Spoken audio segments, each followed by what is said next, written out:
me acuerdo cuando empecé a hacer neurología, estaba haciendo consultorio, y me viene a ver un paciente por cefaleas.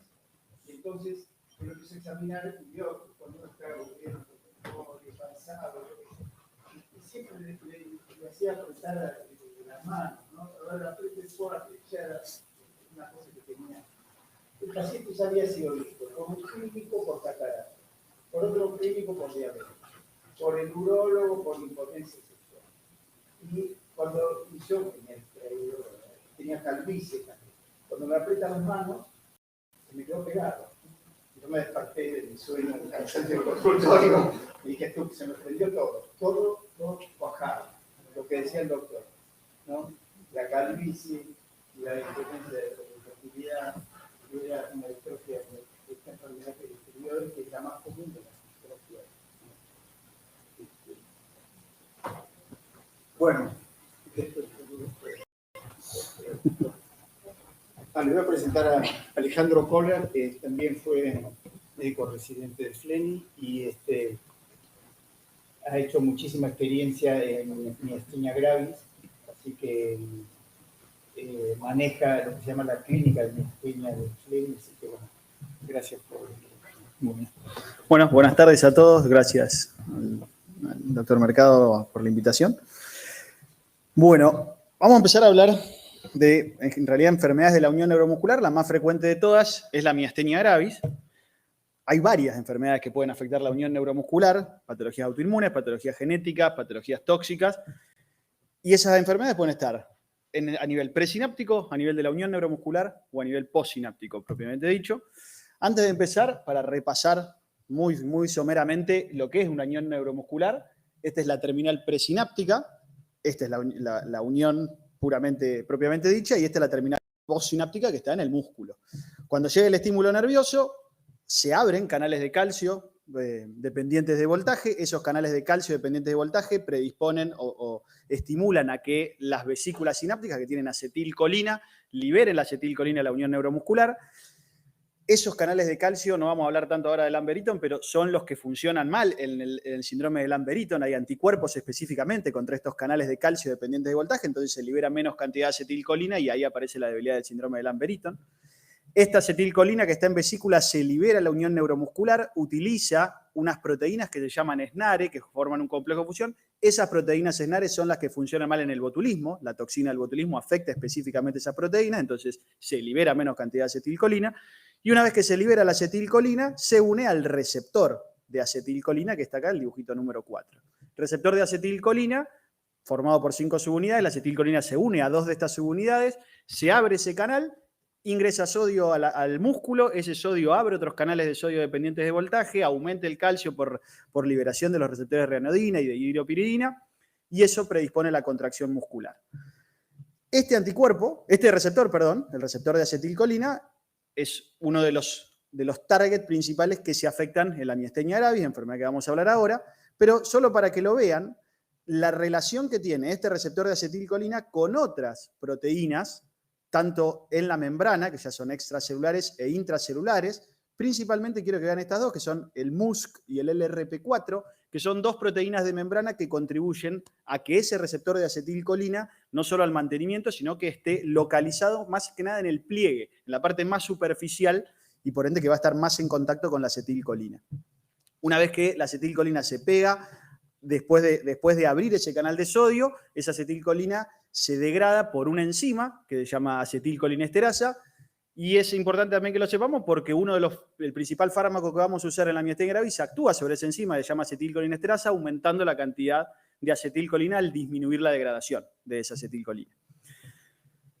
Bien, entonces, antes de empezar a hablar de miastenia, sepamos que en la unión neuromuscular puede haber muchas enfermedades presinápticas, principalmente el Lambert-Eaton, aunque hay otras enfermedades que son los síndromes miasténicos congénitos, que son enfermedades genéticas, donde por una cuestión genética se afecta algún gen en la membrana presináptica, en la unión o en la membrana postsináptica.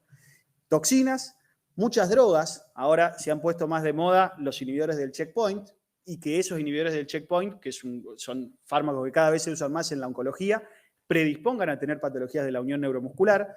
Tóxicos como órganos fosforados o mismo trastornos metabólicos también pueden dar alteraciones en la unión neuromuscular.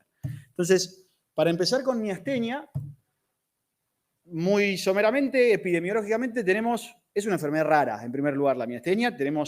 Hay 1.2, 1.5 casos cada 100.000 habitantes, pero a medida que cada vez con el tiempo, desde 1950 hasta ahora, ese aumento de los casos va aumentando progresivamente, probablemente por un diagnóstico mayor, y tiene un patrón de incidencia bimodal. Entre los 25 y 30 años, después de los 60 años. Entre los 25 y 30 años, la mayoría van a ser mujeres jóvenes, obviamente, y entre los mayores de 50 a 60 años, la mayoría van a ser hombres, en este caso 3-2. Como factores predisponentes, la realidad es que nunca se pudo demostrar un factor predisponente claro, desde factor ambiental, dieta, infecciones o tóxicos, pero sí es importante que hay relación con otras enfermedades autoinmunes. Un paciente que ya tiene una enfermedad autoinmune tiene más chance de tener otra enfermedad autoinmune. En este caso, la miastenia gravis, enfermedad autoinmune, se asocia a tiroides de Hashimoto. Le diría que es la más frecuente de todas, casi un 30% tienen alguna alteración subclínica o clínica desde el punto de vista tiroideo. Neuromielitis óptica, lupus, artritis reumatoidea. Hoy José contaba una paciente con polimiositis y miastenia gravis. Entonces, todo lo que sean patologías autoinmunes, cuando uno tiene una, tiene más chance de tener otra. Fisiopatológicamente podemos hablar un montón de tiempo. A grandes rasgos, es una enfermedad autoinmune mediada por anticuerpos. Y estos anticuerpos, mediante diferentes mecanismos, lo que hacen es destruir el receptor de acetilcolina, ya sea por bloquearlo, mediante los anticuerpos más frecuentes de todos, que es el ACRA, o alterando su mantenimiento y la posición, como les decía hoy al principio, que normalmente la cantidad de receptores de acetilcolina están más superficiales. Lo que hacen esos anticuerpos es contribuir a que se internalicen y a que se localicen en otros territorios.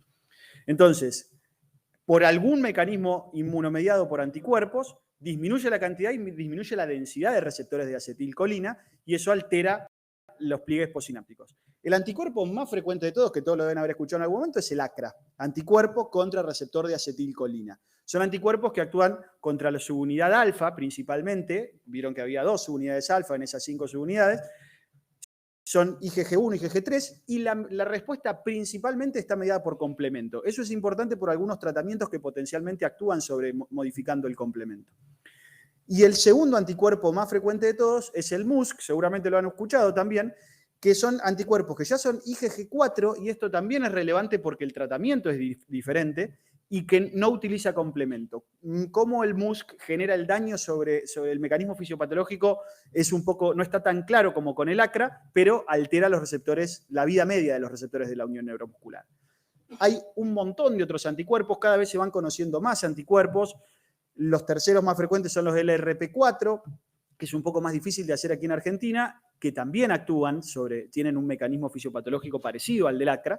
Y después hay otros anticuerpos que no tienen claro un mecanismo fisiopatológico en el mecanismo de la miastenia, pero que sí nos sirven como marcadores pensando en patologías oncológicas asociadas, principalmente, como vamos a ver más adelante, los timomas.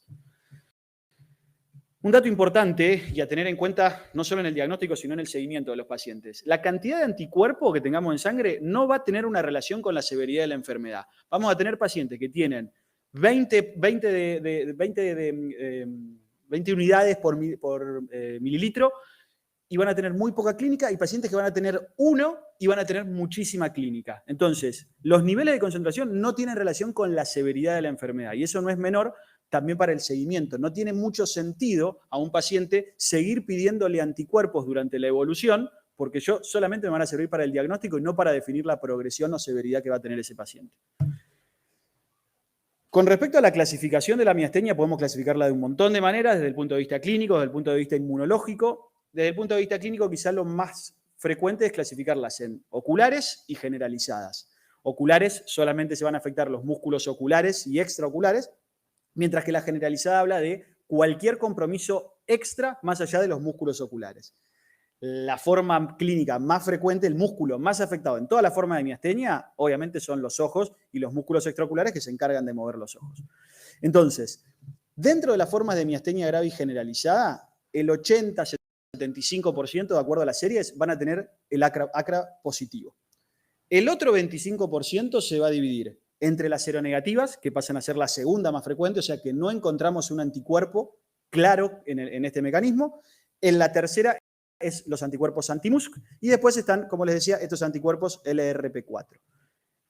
Importante, si un paciente tiene acra, es casi imposible, es algún caso muy específico y hasta se discute de si puede ser real, no va a tener MUSC y viceversa. Entonces, si yo tengo un paciente que tiene acra positivo, no tiene sentido pedir el MUSC. Y si yo estoy sospechando claramente una miastenia acra positiva, pidámosle el acra y eventualmente, si viene negativo, posteriormente se le pide el MUSC. ¿Sí? Si los LRP4 casi en un 10% de las veces pueden aparecer en las miastenias acra o MUSC positivas. Volviendo a la miastenia gravis ocular, como les decía recién, los músculos extraoculares van a ser los más afectados, tanto en las formas oculares, obviamente, como en las formas generalizadas. Y van a ser el síntoma inicial casi en el 70% de los casos. El tema es que casi un 15, 20, 25%, también depende de las series, la manifestación clínica se va a manifestar solamente en los ojos. En el resto, ya sea en el inicio del cuadro o durante la evolución del cuadro, van a empezar a afectarse otros músculos. ¿Cuándo va a ser miastenia gravis ocular? Cuando la enfermedad va a estar confinada a los músculos extraoculares, incluido el orbicular de los párpados, durante toda la evolución clínica. De esa miastenia, como les decía, el 15-20% son. Y de ese 15-20%, la mitad van a ser acra positivos. La otra mitad, o LRP4 o cero negativas probablemente. Entonces, 80-20 generalizadas oculares, de las generalizadas, 80% probablemente acra positivos, de las oculares 50% acra positivos. ¿Por qué se afectan los músculos oculares más que cualquier otro músculo? Hay muchas teorías, pero los músculos extraoculares tienen una anatomía diferente, la placa motora es diferente, hay menos pliegues sinápticos, el factor de seguridad, no hablé tanto hoy recién de factor de seguridad, pero hay más posibilidades de que un descenso de la acetilcolina afecte un músculo extraocular que un músculo apendicular. A su vez, la frecuencia de disparo de los músculos extraoculares, piensen que tienen que estar contraídos de manera constante, entonces la frecuencia de disparo fisiológicamente es mucho mayor, por ende, si hay un descenso de acetilcolina se va a manifestar más, y a su vez tienen propiedades inmunológicas diferentes. Hay genes específicamente en lo que afectan los músculos extraoculares que regulan el complemento. Vieron hoy cuando hablábamos del mecanismo fisiopatológico, el complemento forma parte del mecanismo fisiopatológico. Entonces, si hay genes que regulan el complemento que están disminuidos en los músculos extraoculares, los hacen más susceptibles de que el complemento los afecte. La asociación con patología tímica no es menor y es algo que tenemos que tener en cuenta principalmente en las formas acra positivos. El timo, hasta a partir de los 15, 12, 13 años, empieza a degenerar y va degenerando durante toda la vida. A los 60 años solo el 5% del timo es funcional. Ahora, los pacientes que tienen miastenia gravis y principalmente los acra positivos, esa degeneración que va sufriendo el timo por lo general no se produce de la misma manera. Entonces, de las formas acra positivas, entre un 5 y un 10% es probable que tengan un tumor del timo. Eso lo que hace es, mediante un mecanismo de reacción cruzada, predisponer a que aparezcan los acra. Entonces, tienen un timoma, que a veces puede ser benigno y a veces pueden ser timomas mucho más agresivos localmente. Por lo general no es tan complejo. El timoma no termina siendo un tumor demasiado agresivo, aunque hay casos que sí son agresivos. Pero también, y más frecuentemente, vamos a tener hiperplasia tímica o hiperplasia folicular tímica. El 40% de los pacientes con acra tienen hiperplasia folicular tímica. Y esto no es menor porque podemos actuar sobre esa hiperplasia folicular y nos va a servir para el tratamiento. Entonces, a todo paciente que tengamos miastenia, principalmente generalizada, ahora vamos a ver, le tenemos que buscar si tienen alguna alteración a nivel del timo mediante una tomografía de tórax. ¿Y qué voy a esperar en un paciente con miastenia? El principal síntoma va a ser la debilidad. Y esa debilidad va a ser fatigable. Por ende, a medida que vaya pasando el tiempo o lo vaya haciendo hacer fuerza, como decía hoy el doctor, va a ir apareciendo más clara esa debilidad. Va a empeorar con el ejercicio, va a mejorar con el reposo. Si los músculos más afectados son los extraoculares, los primeros síntomas que van a aparecer, la debilidad del elevador del párpado genera ptosis palpebral. Ahora vamos a ver algunos videos. Esa ptosis palpebral, por lo general, asimétrica, aunque puede ser binocular. A veces un paciente lo puede referir en un ojo y después a las 2 semanas lo refiere en otro ojo. Entonces, no necesariamente siempre en el mismo párpado. Y si yo tengo debilidad de lo que son los músculos extraoculares, si alguno de esos músculos extraoculares está más débil, se pierde el paralelismo ocular. Entonces, si se pierde el paralelismo ocular, que en todo momento que tienen que mantener los ojos, aparece la visión doble. Obviamente esa visión doble, la diplopía, va a ser binocular. Si yo le tapo un ojo a cualquiera de los dos ojos al paciente, la visión doble desaparece. ¿De acuerdo?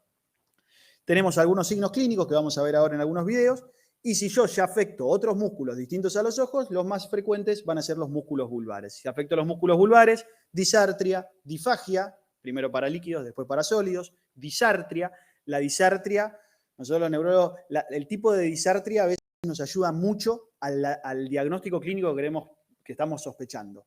Hay muchas causas de disartria, por debilidad, por espasticidad, por debilidad de lo que es la base de la lengua, pero a veces por el paladar, a veces por los músculos faciales, a veces son de origen central por una causa cerebelosa. Entonces, disartria es un trastorno del lenguaje que puede tener un montón de etiologías. ¿Por qué menciono esto? Porque la miastenia tiene una forma de disartria muy, muy particular, que es como se van debilitando lo que son los músculos de la base de la lengua y del velo del paladar, empieza a aparecer una voz gangosa. Ahora vamos a ver algunos videos también, y es una voz donde el paciente empieza a hablar y a medida que va hablando, obviamente se van fatigando estos músculos y empieza a hablar como con la nariz tapada. Obviamente si se afectan los músculos respiratorios va a haber disnea, si se afectan los músculos cervicales, principalmente los músculos flexores más que los extensores, y eso es importante porque ya nos hablan de una relativa severidad del cuadro, es un músculo que siempre tenemos que revisar mucho los flexores, y puede haber debilidad de miembros superiores e inferiores. En miembros superiores e inferiores lo más frecuente es lo proximal. Es muy raro que un paciente tenga debilidad distal y no tenga debilidad proximal. La forma sacra, como dijimos, por lo general empieza en los ojos. Las formas MUSC, volviendo a lo que les mencionaba hoy de los síntomas vulvares, predominantemente van a tener muchos más síntomas vulvares que síntomas oculares o síntomas apendiculares. Y después hay formas atípicas de músculos muy puntuales y más, pero son formas muy, muy raras. Entonces, yo les decía que hay que esperar y darle un tiempo al músculo hasta que fatigue. Hay casos que a veces son leves y tenemos que darle tiempo y hacerlo cansar al paciente. Este video lo pongo porque ustedes ven este primer paciente y dicen, este paciente no tiene tosis.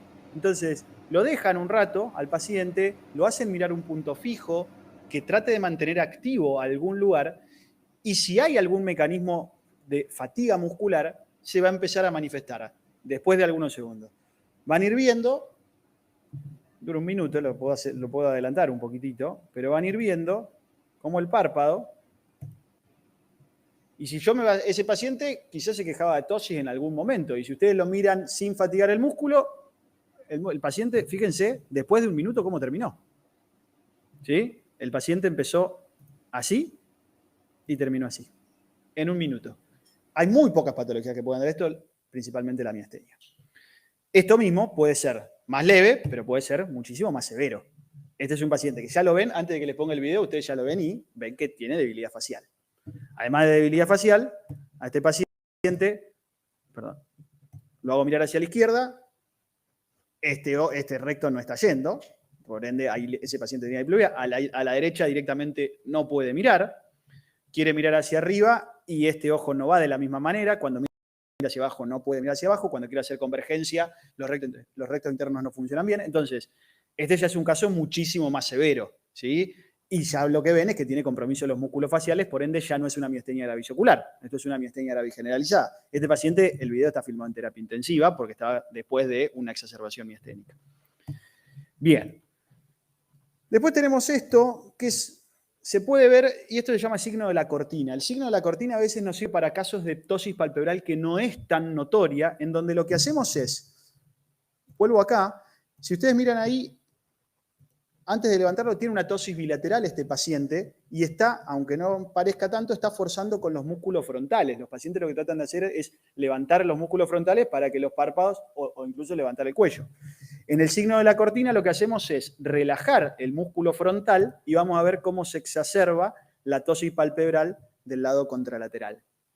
¿Sí? Porque acá los frontales no podemos relajar solo uno. Cuando hago esto se terminan relajando los dos. Entonces se nota mucho más la tosis palpebral del lado contrario.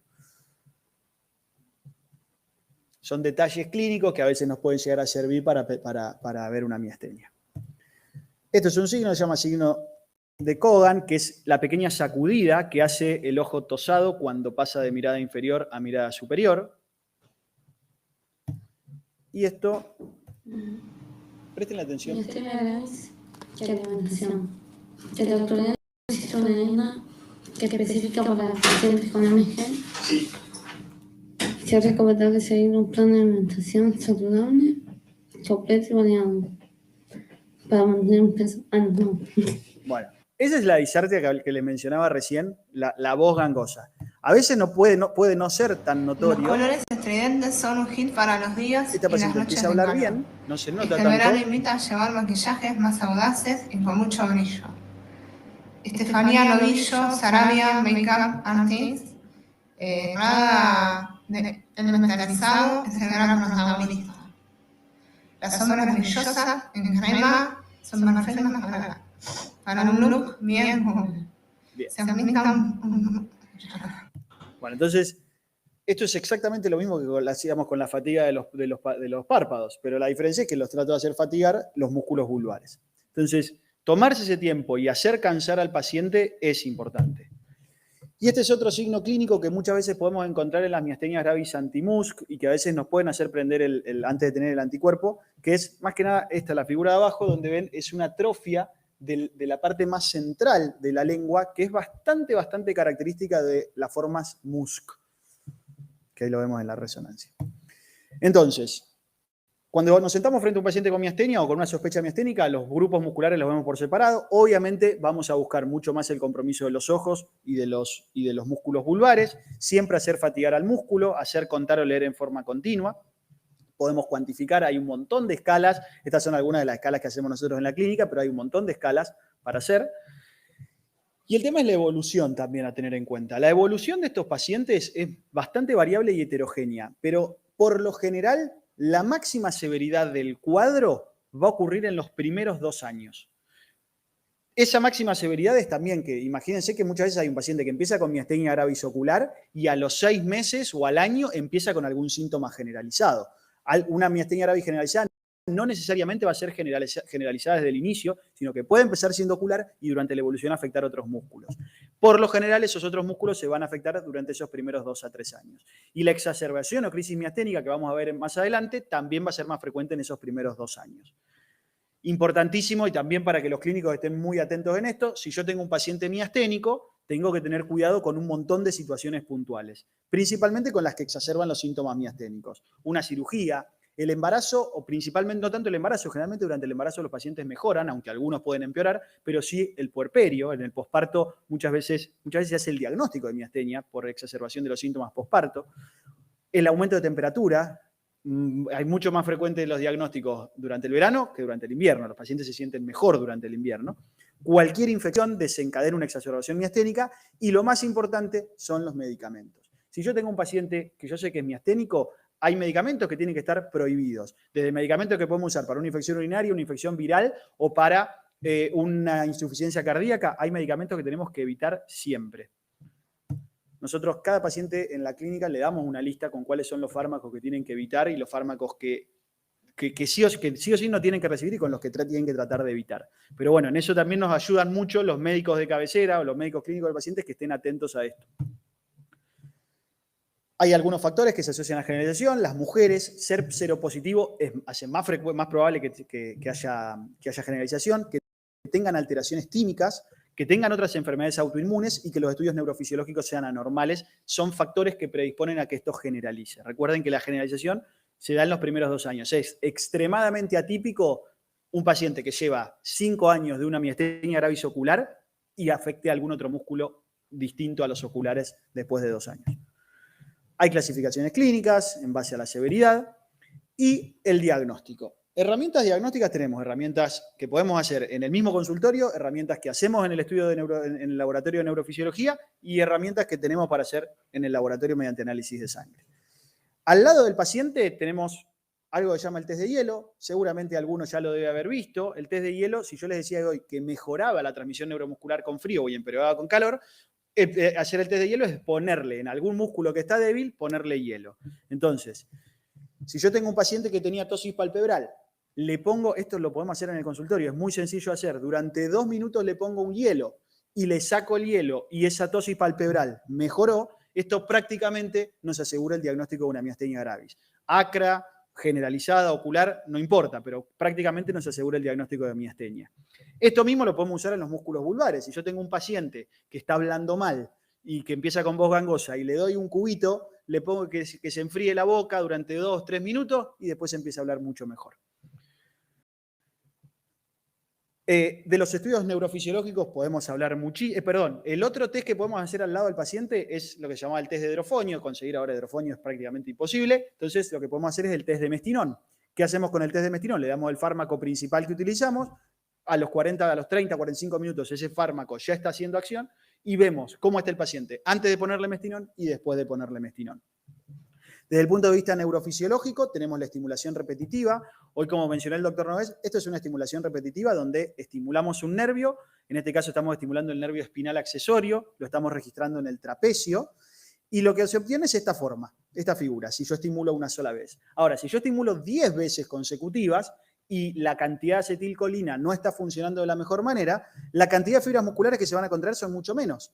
Por ende, la morfología de este CMAP va a ser mucho más baja. Cuando yo comparo en un paciente que tiene una enfermedad miasténica, el primero con el cuarto, si es mayor la amplitud, si hay un descenso de la amplitud, perdón, mayor al 10%, ese paciente tiene una estimulación repetitiva patológica. Son 10 estímulos, uno atrás del otro, 3 por segundo. Esto se puede hacer en un montón de músculos, idealmente en los músculos proximales. ¿Por qué? Porque tenemos más debilidad. ¿Y por qué es importante esto? Porque a veces nosotros pedimos estimulación repetitiva y donde se hizo la estimulación repetitiva, solamente nos la hicieron en un músculo distal. Y viene normal la estimulación repetitiva. Claro, pero si el paciente no tiene debilidad distal, porque o tiene una forma ocular o tiene una forma generalizada que no tiene tanto compromiso, nos puede dar normal la estimulación repetitiva distal y tener la miastenia igual. Entonces, asegurémonos cuando pidamos la estimulación repetitiva tanto de músculos distales como de músculos proximales. Al punto de que casi se está planteando cada vez menos hacer la estimulación repetitiva distal y se hace directamente en el espinal o en el anconio.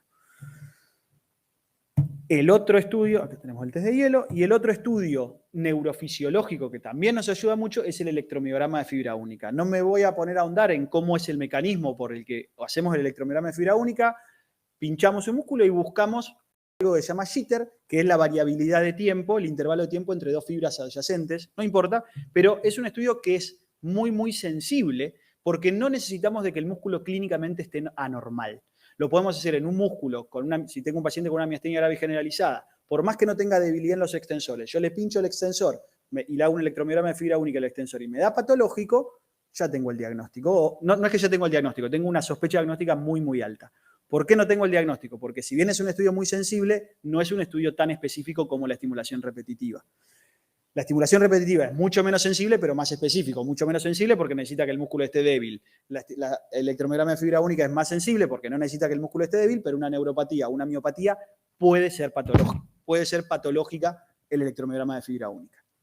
Piensen que ese electromiograma también se puede hacer, no sé si es el doctor Nové o el doctor Rivero, uno de los dos, haciendo un electromiograma de fibra única en el párpado. Bien. Y por último, no pasé de largo acá, tenemos estudios inmunológicos de laboratorio que son el ACRA, el MUSC, el RP4 generalmente no se hace, y después tenemos rianodina, titina y demás que, como les decía, sirven más para pensar que para asociarse a timoma o a una patología tímica que para la evolución clínica. Siempre tomografía de tórax a todos los pacientes con miastenia.